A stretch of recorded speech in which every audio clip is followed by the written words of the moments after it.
So thank you for attending this press conference. Yesterday, a number of people descended on Freedom House. There was a rumor spread by the opposition that Freedom House was sharing out money. So a large number of people came here. I can understand why. But it's a dangerous thing. And I think that the opposition should be more responsible. They caused a number, in fact, all of those people, to lose time and money to make the effort to come to Freedom House on the basis of a rumor that they spread. And it's very disrespectful to people, and it shouldn't be part of the politics of our country. A number of people came here because they know they can actually receive help from Freedom House. There are tons of people who've actually come here, and we have helped from the party's level. And so they thought that their report was credible, but it was not. I suspect if a similar rumor were to be spread about Congress Place, nobody will show up there because of the lack of credibility of that party, because of its failed promises, and no one takes them seriously. But I hope that they desist from doing so, spreading these rumors and wasting people's time. If there is any program that people can benefit from, they'll be made aware by us, from the party's machinery through the media, and then they should respond to those. So I urge people to be a bit cautious about this too. This week I saw the leader of the opposition. He disappeared from their press conference, but he had Mr. Lowe go through the same old issues, absolutely nothing new. It was a non-event as usual. The same things that they have raised and we have responded to 100 times. They still persist with the argument that the PPP has no plan for Guyana. I've spent hours outlining the planning process, the continuity of our planning since we've been in office, the evolution of the task before us as a country, starting off with the National Development Strategy, which was put together in the 90s, a 7-volume document, evolving into a competitiveness strategy, poverty reduction strategy, and now the low carbon development strategy, and expanding that low carbon development strategy recently. We can point to these documents that are produced by PPP governments. The last document that APNU produced when they were PNC was from the 70s. It was called Feed, Clothe, and House the Nation, and it never happened under Barnum, which was from the 70s. If you look at their planning process thereafter, you will find no indigenously produced documents by the PNC. What they adopted was the so-called ERP, which was the standard IMF structural adjustment policy that they adopted as their own. That was imposed by the IMF on Guyana because we were declared uncreditworthy to borrow, and we did not, at that time, we didn't have any reserves. The inflation was triple-digit inflation. There was nothing here. So the last effort at planning by the PNC has been in the 70s. You recall in the 5 years that they came to office, they produced a manifesto of this disparate or promises, not coherent promises, not tied together in a strategy, and they failed even to implement those promises. So for them to persist with this thing every week, it's a bit like tedious. It's tedious. And you have to return to it because somewhere they're hoping that some unsuspecting, naive person would actually believe that we don't have a plan and that they have a plan. And I've said before that in every sector, if you ask us, we can detailedly outline the plan for each sector and how it fits into the macro plan. Look at their last week, I think it was, the leader of the opposition was asked about their oil and gas plan. And he said, oh, we don't want to reveal it now. It's a secret plan, basically. And because the PPP will steal our ideas. And people think it's funny. He actually said that. And he said, I have a committee that advises me on oil and gas, but I can't let you know their names.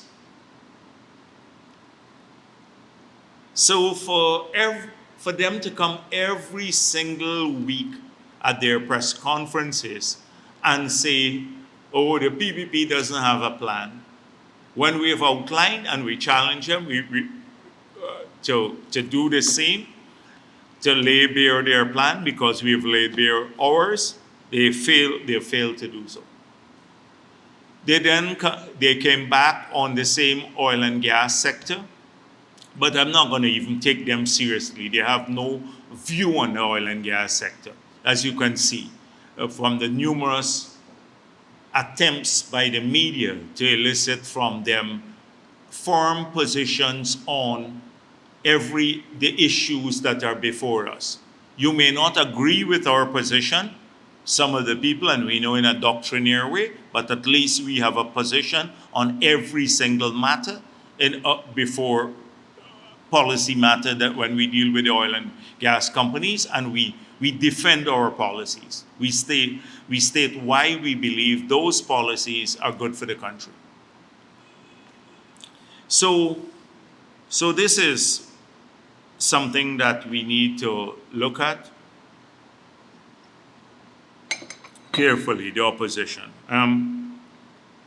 Now, we've seen recently the teachers, the teacher strike has come to an end, and they're back at the negotiating table. And many in this country would be surprised to know that the request before the government is to look at salaries since 2017, since the APNU period in office. Coretta MacDonald, who is the head of that union, who we have proven by the rules of the union should not be the General Secretary of the Union, because the rules prohibit the General Secretary of the Union from being a member of Parliament. She is General Secretary of the Union and a member of Parliament, violating their own rules. But she talks about our government's commitment to education. But the wages and salaries they're requesting go all the way back to 2017. Wages and salaries adjustments. And so that's important for the country to know. And secondly, you know, from about March 2020 to March 2022, the schools were closed for COVID, about 2 years. There was a phase opening, so that's the extreme. Some teachers had to go back earlier. But even those years, the COVID years, their request is for a 20% increase in those years. when teachers were not working. Didn't have to go, or the majority of the teachers did not have to go into the classroom or to work. They want a 20% increase for those years.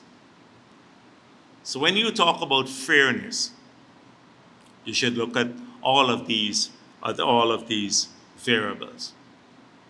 I'm not going to talk more about that because the negotiations are going on. I don't want to. That the government's position will be made clear at that meeting. I've seen an attempt by Mr. Lalbachan Ram, Christopher Ram. He said my overall finding is that the government can pay much more than the 6.5% it has offered teachers. And if you look at this, I'm ashamed to say that this came from an accountant.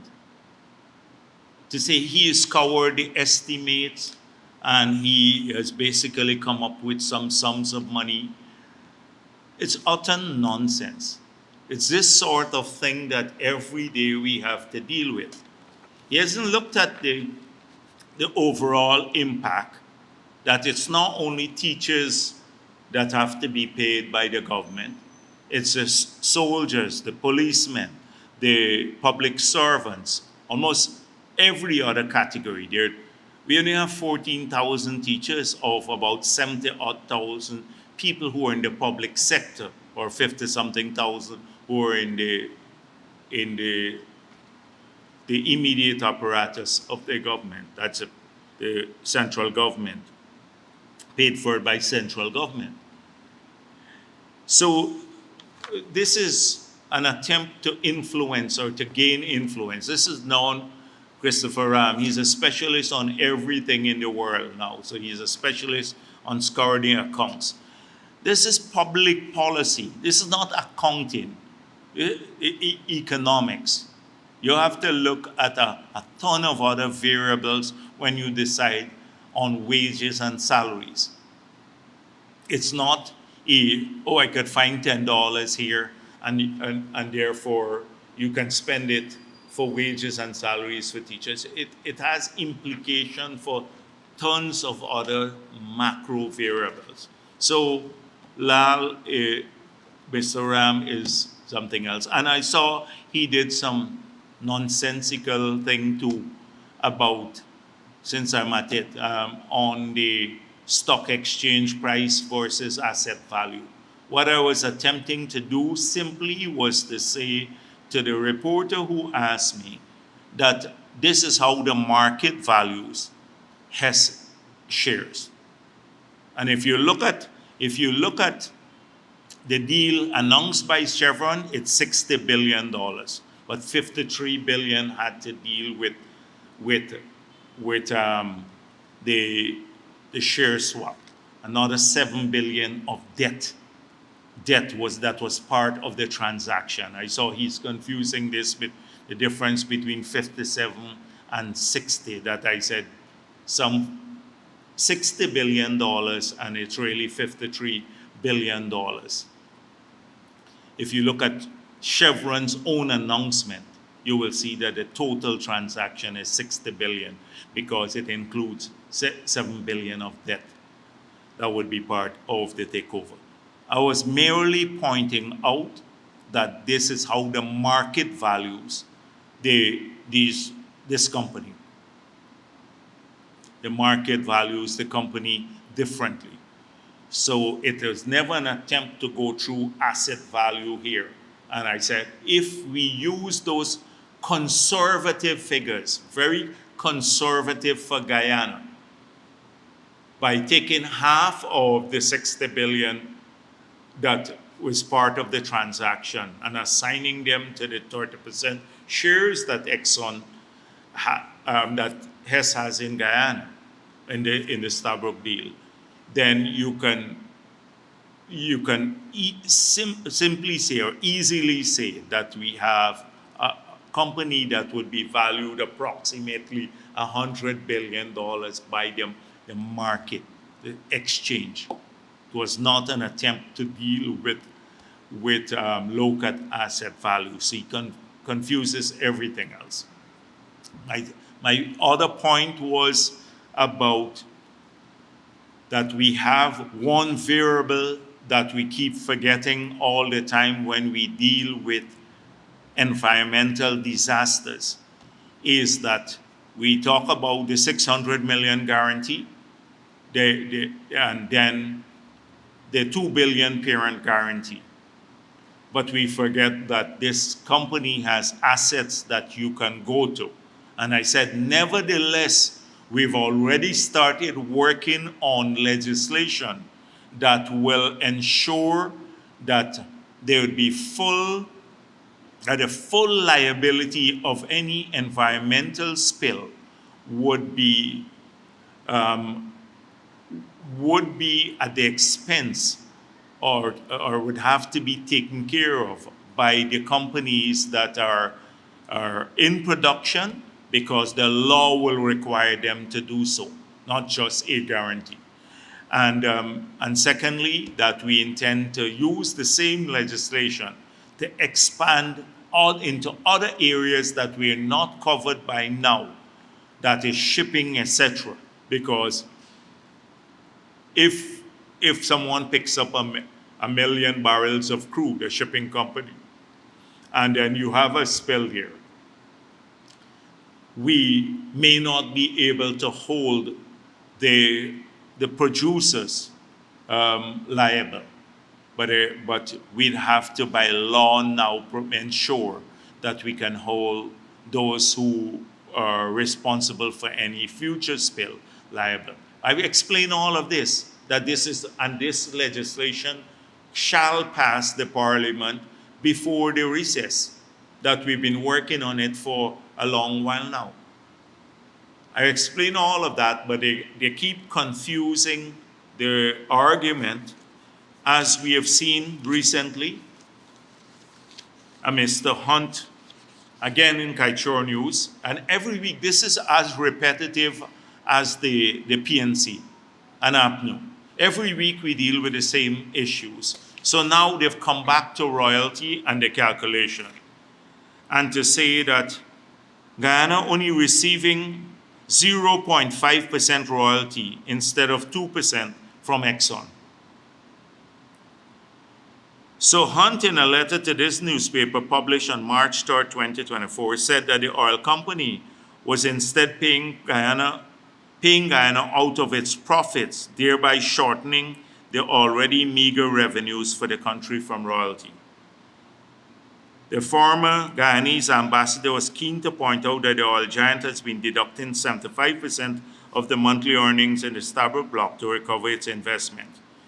In keeping with the provisions of the petroleum agreement, it is from the remaining 25% that Guyana receives 50%, which is equivalent to 12.5% of total revenue earned. Exxon then hands Guyana a share of its earning, valued at 2%. So rudimentary. It's a rudimentary. Can you imagine this sort of mistake? And then he reinforces this by using this calculation in today's paper to say we've lost $80 million because we're only getting 0.5%. So first of all, royalty is calculated on production minus, so total crude production minus the crude used in the operation, so transport and on the FPSOs, the fuel use. In Guyana's case, the FPSOs are operated by gas. So there is no deduction whatsoever. So royalty is calculated on the basis of production, and that's total production and total sales. Every month, they have to confirm what the average price would be the weighted average, and the ministry gives approval for that. The weighted average of all sales. So at the end of the year, when you aggregate this, you should get total sales figure. So we get 2% of that total sale, the total sale. Not 2% of the profits. 2% of the total sale is when you calculate it. That's our entitlement. That's 2% of gross. I'm going it over and over again, so Kaicho News in particular would do that. 2% of gross calculated on the basis of weighted average for monthly sales, and then on a quarterly basis, the royalty is paid. If there is any difficulty in not concluding the weighted average, giving approval for the weighted average for the first 3 months, it gets adjusted the next month. So at the end of the year, if you add up total sales, in the accounts, you should see a gross number. And then royalty is 2% of that gross number.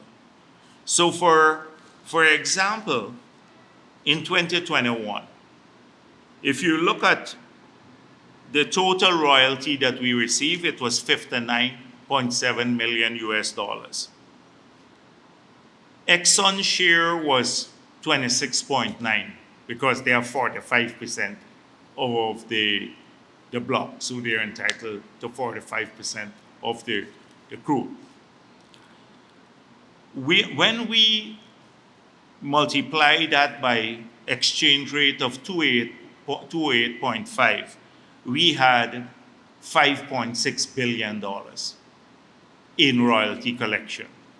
Exxon, in their financial statement for the Guyana operation, showed $5.8 billion. So what's the difference? They are 200 million higher than us. But the difference is they use a different exchange rate in converting the US dollar to Guyana dollar. So they use 216 and we use 28, but it's the same US dollar amount. It's the same US dollar amount.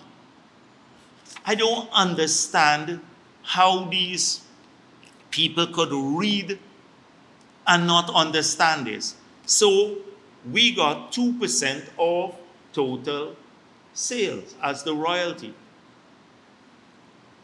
What might be confusing to Hunt, and it shouldn't be confusing even to a child, is that the 2% is paid from Exxon's, the contractor's profit. So in this case, the profit oil is 25%. 75% goes to cost recovery. So of the 25% of gross, that is total sale, we get 12.5%. The contractor gets 12.5%. Then he has to take from his share of the profit. The contractor has to take from their share of the profit, the 12.5%, 2% and pay it to government. So we end up with 14.5% of the 25% of gross, and they end up with 10.5%. So they would always have less than 50% when we get to 50-50 now, which is a different issue. But let me explain this first. So that is where it comes out from the contractors, the 2% royalty. It's not recoverable against cost oil. And it comes out from the contractor's share of profit. So we end up every year, getting of the 25% set aside for profit oil, 75% goes to cost oil to amortize the investment. We end up with 14.5% and the contractor with 10.5% of gross. Now, when we come to future years, this is something, so we got to be very careful now, because sometimes people don't understand this. It's commonsensical, because I saw another one, the former head of the EPA, talking about, oh, we will never really get 50%. So it's always 50% of profit oil. So you always have to deduct production costs. You can't get 50% of production costs too. It's always in the future year, 50% of profit oil. So you will end up using his example about getting, if you use 30% for operations, you'll have now 70% of the total sales to be divided 50-50 if the investment is fully amortized. So you get 35% there. And then we get, that's 35% of profit oil. But our royalty will still remain 2% of gross sales. So that's a different basis. So you can't add the 2%, it will be a different base. It will be 2-point-something%, because it's a different base. The royalty is calculated on the basis of total sales, and it comes out of the contractor's share of profit, and it's now recoverable. And as per the PSA, the 50% share comes out of profits, not total sales. It's a simple thing. I don't understand how grown men, who say they're intellectuals, to come up with these shoddy type of thing every day, and they get, look at the headlines they get in the newspapers, and it's nonsense, pure nonsense. Anybody could understand this. But they don't have, the motive is to fool people, to lie to them. Now, one thing I can agree with Adams on is this. One thing I can agree, that these billboards that Exxon has been putting up all around the place, they're misleading in many ways. Exxon billboards are misleading. So they said Guyana receives 52% of all profits from Starboard Block, 50% profit share plus 2%. They don't speak about the 75% here going to cost recovery. They don't speak about that. So that clouds people think it's now. In the future, we'll get a significant amount, more than $280 billion for Guyana since 2019. Creates the impression. So these billboards can be misleading. You believe that they run the country when you look at these billboards. Very misleading sometimes. So I can agree with that. But the numbers are clear to everyone. Clear to everyone. Only those who don't understand it. But when you look at the characters, Hunt, Adams, Lalbachandram, and all of these, they're not interested in bringing clarity to issues. They're politicians. They support the other side. They're part of clouding or murkying the waters so that people believe somehow we're not defending the interests of the country, or we don't know what we'll do. And then Christopher Ram got a way, or Lalbachandram has a way of offering his services after he muddies the water. Services to fix it. It's not going to happen, because very, very shoddy. So, since this is a party press conference, this is part of the same kind of ploy we've seen, the same playbook before 2015. the same organizations, the same people. So now APA, now let me, before I deal with APA, Red Thread goes off to the Inter-American Commission on Human Rights to complain about that they're not getting their voices heard enough in Guyana. Although they're over any paper, we have a free media here. In fact, they get more publicity than anyone would pay any attention to them anywhere in the world, in any country. So they're not getting their voices heard, and somehow that the EPA is not protecting the interests of the country. Now look at the organizations that are part of this group. GHRA, the Red Thread, which was the political arm of the WPA, which was part of the last coalition government, and the TIGI, because that's what Van der Radje quoted. The same group that was giving up all the free passes, sending up reports to Transparency International that they were publishing the oil contracts when they were not, saying that they had strengthened the Integrity Commission when 3 years they failed to submit statements to the Integrity Commission, the president and the ministers. This is the same Transparency International. So now they went to the Inter-American Commission on Human Rights. The same issues. What they didn't say to people are their political credentials.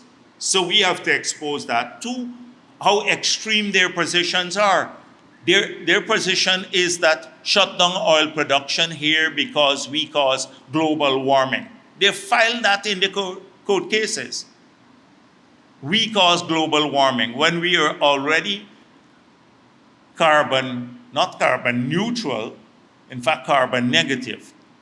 And thirdly, that they didn't say that many of them had personal problems. So Van der Radze had some issue with some company close to where she was living. That came up there. The news, she doesn't want the pipeline to pass by her land. So that doesn't get, the personal interest doesn't get reflected. They're fighting for country. But it's the same political group. This group never saw it fit to go to the Inter-American Commission on Human Rights when the party that they supported was trying to steal the elections in 2020. That was the ultimate thing that they should have taken to the Inter-American Commission on Human Rights, when you try to steal the citizen right to choose a government of their choice. They didn't go there. So we've seen that happen. So now guess what happened? So the APA has gone on, and we had to point out that all of these matters were fully litigated in our courts. And all these matters that they're complaining about, either regulatory positions were taken or fully litigated here. So it's not as though they were denied a grievance process to settle their issues. They had full use of our courts, independent courts. They could have gone to the CCJ, which is an external court. They don't go there, so they want to relitigate now using the human rights body, which is not to supplant our courts. So the same thing happened with the APA. Now the APA has seen this.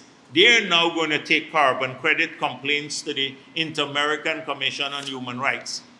Now, so APA appealed through the arts grievance process.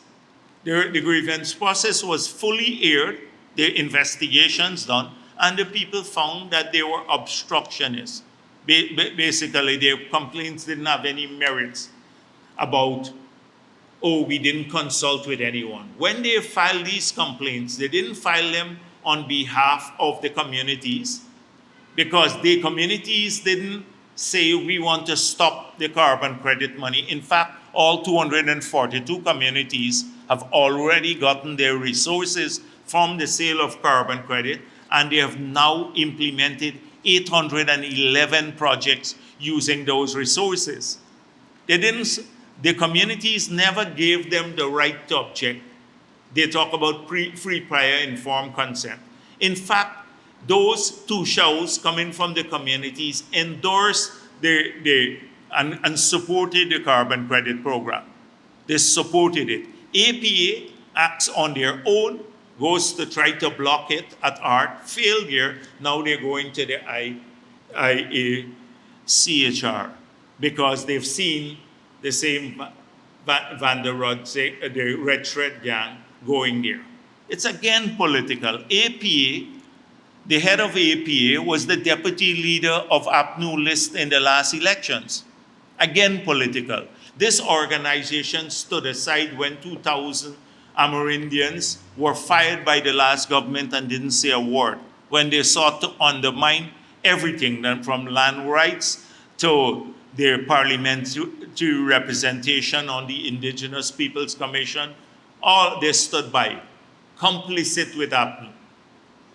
And now they're trying to block it. So once the PPP is in office, all of these bodies emerge and they go off.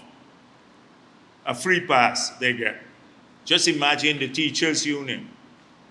35 years, no audited statements for the country, and they get a free ride now. Nobody pays attention. The general secretary of that union shouldn't be in parliament. Nobody pays attention. Nobody is trying to get him away. Free pass. So we don't see this as unusual. All of this will happen by these organizations. They'll try to murky the waters abroad that we are not defending the interests of the country. Nobody should take them seriously. We know who they are. They've exposed themselves hundreds of times. They have no interest in Amerindian development, APA, because the people on the ground don't want them to do this. They've made it clear they support the program that brought nearly $5 billion to those communities just last year. $5 billion to the communities. The APA, when they came to the meeting, the steering committee meeting, and I said, we'd be prepared not to do this, but you show us an alternate mechanism that will generate $5 billion for these communities. And $5 billion only now, because it will grow significantly. There's a yearly allocation. That was first year alone. You show me the alternate mechanism, not a word. So they don't want to raise money for the communities. They want to raise money for themselves. We've shown that they have received over $20 million in funding over the years. And what they've done with the money, I find out how much went to the communities. It remained in Georgetown for the leadership of the APA. So we're looking at all of these issues. We've gone through this before. It's not new. Every time, every day in the newspaper, it's the same old characters. They stifle young people and fresh opinions. The people who have spent all a lifetime trying to bring down this country. The same Lalbachan Ram was opposed to the Berbice Bridge. He was opposed to the Marriott Hotel. There would be a white elephant. He had to swallow all the lies that they told. The Berbice Bridge has served its purpose, the people in that region. It's been a profitable venture for the NIS. It's one of the best investments they made, profitable venture for them, and it has served national development, everyone who invested here. And the Marriott Hotel, we already know the history about that, where it is today. They're back at it again now, trying to block the new hotel, the $300 million hotel, by saying, you saw the city council, trying to say they own the land.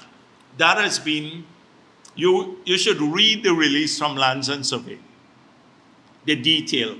This is what they've gone about all the time, perpetrating these myths, the lies, and all of it to block development. First of all, we own. Mentor has written to the president. The president must broker some arrangement between him and the president and the Qataris. They want to get at the table. And you know when APNU people get at the table what they want. That's not going to happen here. It's not going to happen here. The thing is that Here it's clear.